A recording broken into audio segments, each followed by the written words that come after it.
hello Vanchika, welcome back to my channel Vanchika. So how are you all? Hope so you all are fine. So in today's video I am going to reveal my class 10 marks. ठीक है, obviously इसके लिए तुम आए हो इस video में, और इस वीडियो को पूरा देखना, स्किप मत करना बिल्कुल भी। तो मैं बताने वाली हूँ मेरी क्लास 10 के मार्क्स, कहीं भी बता सकती हूँ आगे पीछे वीडियो में, तो पूरी देखते रहना वीडियो को। और उससे पहले तुमको एक चीज़ बताती हूँ। देखो, अगर आप जूनियर हो या सीनियर हो, शायद आपको पता हो अगर आप सीनियर हो तो, कि एक प्रोसेस होता है रीएवल्यूशन नाम से। उसमें क्या होता है, अगर आपको अपने मार्क्स सेटिस्फाइड नहीं लगते हैं तो अपने मार्क्स बढ़ा सकते हो आप उसमें। ठीक है, तो जैसे कि क्लास 10 के लिए 500 रुपीज़ लगते हैं और क्लास 12 के लिए 700 रुपीज़ लगते हैं। तो फर्स्ट प्रोसेस होता है रिटोटलिंग का, और उसमें क्या होता है 500 रुपीज़ लेकर आपके रिटोटल करते हैं। लेकिन कितनी भी कॉपीज़ हैं पर कॉपी 500 रुपीज़ लिए जाते हैं। ठीक है, उसके बाद सेकंड स्टेप होता है कॉपीज़ का, लाइक आपको आपकी कॉपीज़ मिलती हैं, जैसे पर copy 500 rupees again. Third step होता है आपकी लाइक आंसर चेकिंग करना, जैसे आंसर चेकिंग करा रहे हो पर क्वेश्चन लगते हैं 100 रुपीज़। तो ऐसा प्रोसेस होता है। ठीक है, तो मैं शॉर्ट में समझा दिया आप लोगों को, है ना। और जैसे आप कुछ लिख कर आते हो तो आपके मार्क्स डेफिनेटली बढ़ते हैं। तो मैंने भी इसमें डाला था कि मैंने 3 कॉपीज़ के लिए डाला था, first science, maths and IT, मतलब कंप्यूटर, इन तीनों के लिए डाला था। तो फर्स्ट स्टेप में मेरे लाइक 500 करके 1500 रुपीज़ लगे थे, तीनों के 500 करके। मैं कहीं ना कहीं लाइक स्क्रीनशॉट डाल दूंगी, तो प्रूफ के साथ देख लेना, है ना। और उसके बाद सेकंड स्टेप में मैंने अगेन तीनों कॉपी के लिए डाला था, कॉपीज़ मंगाने के लिए। तो अगेन 1500 रुपीज़ लगे थे और टोटल हो गए 3000 रुपीज़।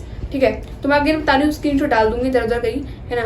और उसके बाद लास्ट स्टेप में लाइक आंसर वाले स्टेप में मेरे लगे थे लाइक 900 रुपीज़, क्योंकि मैंने 9 क्वेश्चन डाले थे। एक साइंस और IT में डाले थे मैंने, मैथ्स को मैंने छोड़ दिया बिकॉज मैथ्स में MCQ थे जो मुझे लग रहे थे, बट अकॉर्डिंग टू मेरे MCQs का करना कोई मतलब नहीं था, है ना। तो इसलिए मैंने MCQs को छोड़ दिया और साइंस और IT के लिए 9 क्वेश्चन डाले, और जिसमें लाइक हमारा 900 रुपीज़ गए। ठीक है, तो फर्स्ट स्टेप के बाद क्या हुआ, जब रिटोटिंग हुई तो उसमें लाइक मेरा 1 मार्क्स बढ़ा मैथ्स के अंदर। तो पहले मेरे मैथ्स में मार्क्स थे 61 और उसके बाद हो गए 62। ठीक है, रिटोटिंग के बाद क्या होता है कि 10 में से 9.5 केस का मान लो कुछ नहीं होता है, बस 1-8 पॉइंट केस होते हैं जिसका नंबर बढ़ता है फर्स्ट स्टेप में। ये तो मुझे ही बताती है ये चीज़ तो। ठीक है, उसके बाद हमारी कॉपीज़ आई, है ना। कॉपीज़ आने के बाद मैंने चेक करा, ये सब 2-3 दिन का टाइम होता है बीच में। उसके बाद हमको डालना पड़ता है उसी डेट पर, है ना। डेट आगे पीछे हुई तो आपका कुछ चेक नहीं हुआ। ठीक है, उसके बाद जैसे क्वेश्चन आंसर्स हुए, उसके बाद मैंने क्वेश्चन आंसर की कॉपी डाली और मैं उसके लिए और उसके लिए। तो मेरे क्या हुआ था कि कंप्यूटर में 2 मार्क्स बढ़े थे, है ना। तो कंप्यूटर में पहले 33 थे, तो फिर 35 हो गए, तो उसको मिला करके हमारे जैसे कि 85 हो गए मार्क्स, 50 मार्क्स फ्रॉम इंटरनल। ठीक है, और साइंस में मेरे मार्क्स नहीं बढ़े, पता नहीं क्यों। एक कंप्यूटर में मैंने 1 या 2 क्वेश्चन डाला था, ओनली साइंस में ज़्यादा थे। जो मैंने स्कूल टीचर सारे टीचर्स से पूछा तो उन्होंने बोला था कि साइंस में मार्क्स बढ़ने के चांस ज़्यादा हैं। एक 4-5 क्वेश्चन ऐसे थे जिसमें साइंस में मार्क्स बढ़ सकते थे, लेकिन बोर्ड ने मेरे मार्क्स नहीं बढ़ाए। अब पता नहीं क्यों, कुछ कर भी नहीं सकते, जो हो गया सो हो गया। ठीक है,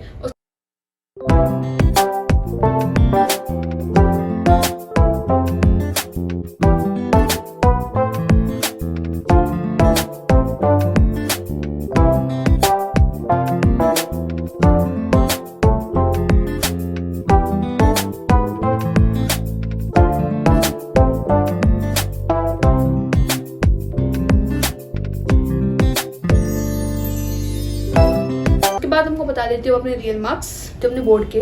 ठीक है, तो इंग्लिश लिट एंड लैंग्वेज को मिला करके मेरे मार्क्स हैं 70 थ्योरी में और 20 प्रैक्टिकल में, तो टोटल में आगे बनते हैं 90 मार्क्स। ठीक है, उसके बाद हमारा हिंदी कोर्स B में 67 मार्क्स हैं थ्योरी में और 20 मार्क्स प्रैक्टिकल में, जो बनते हैं 87। एक हिंदी में मेरे 90 अबव आने चाहिए थे, बट ओके। इंग्लिश में भी 95 अबव था मेरे को, बट जो भी है ठीक है।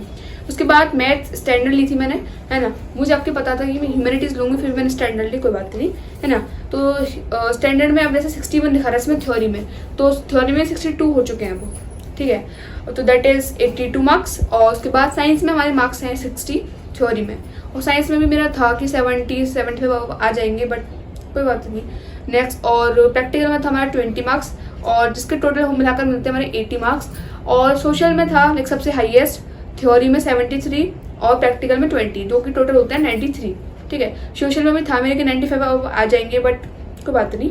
ठीक है, और एडिशनल सब्जेक्ट था मेरा IT कंप्यूटर, तो उसमें मेरे आए हैं थ्योरी में 33 और प्रैक्टिकल में 50 मार्क्स, जो टोटल होते हैं 83। ठीक है,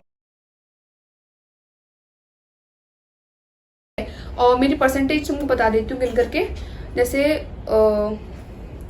और जैसे टॉप 5 पे काउंट करते हैं, तो यहाँ पे मैं काउंट साइंस का नहीं कर रही हूँ और इन्फॉर्मेशन टेक्नोलॉजी का काउंट कर रही हूँ। जैसे 93, 90 प्लस 87 प्लस 81 प्लस 93 प्लस 83। अभी 83 अभी 85 हो चुके हैं और जो मैथ्स में 81 थे वो 82 हो चुके हैं। तो माई टोटल मार्क्स आर 87.4। ठीक है।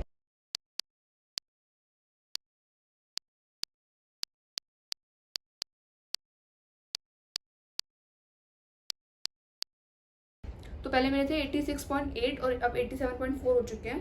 आई think they are the highest in my class. पर उससे मुझे मतलब भी नहीं है, बिकॉज मैं चाहती थी लाइक 90 अब तो कम से कम मेरे आए। ठीक है। So this is for today guys. और अगर आप किसी को लगता हो कि मैं झूठ बोल रही हूँ जो भी है, तो आप बता देना मेरे को, मैं आपको अपनी कॉपीज भी दिखा दूंगी, है ना। मार्क्स नहीं बने उस चीज़ का मैं। ठीक है। So this is for today guys, hope you like my today's video. So if you so please like share and subscribe to my channel guys. अच्छा ठीक है, बाय। और here is a challenge for you, can we make 5 K subscriber till my birthday.